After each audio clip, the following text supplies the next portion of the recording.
Professor Ndirangu Wachanga of the University of Wisconsin has documented the iconic author's work and joins me to tell us more. Professor Ndirangu Wachanga, welcome to VOA and to Africa 54. Thank you so much for having me, Esther. First of all, your reaction to Thiong'o's comments to VOA yesterday, that he's not really looking forward to being a Nobel Peace Prize winner. What he's concerned about is the work that he does.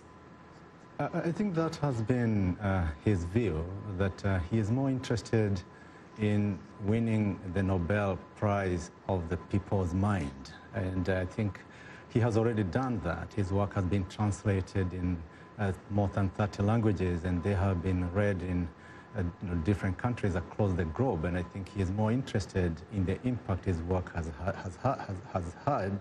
But it doesn't mean that he's not interested in awards. Let's remember the first work that Ngugi did was, in fact, for an award when he was a student at Makerere University. But I think with age and looking at the impact of his work, I think he is more interested in how much it has humanized him and how his work has also humanized the other. Now, you have chronicled Ngugi wa Thiong'o, his journey with interviews, with video footage.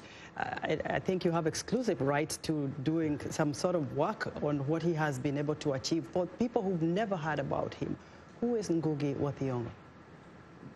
Ngugi is one of the foremost writers to have come from East Africa, and indeed from Africa.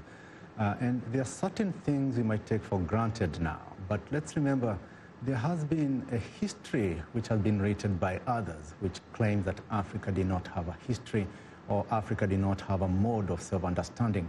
And Ngugi was one of those people who were able to look at those condescending traits about us in very powerful ways.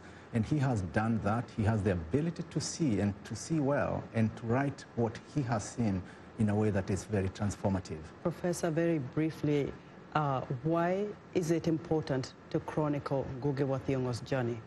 Ngugi is not just a maker of our history, he is also a carrier of that history. He is 81 years old, and Ngugi has been able to remind us of that past.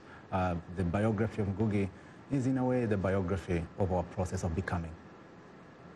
All right, Professor, thank you very much for coming on Africa 54. Thank you so much, appreciate your insight on this.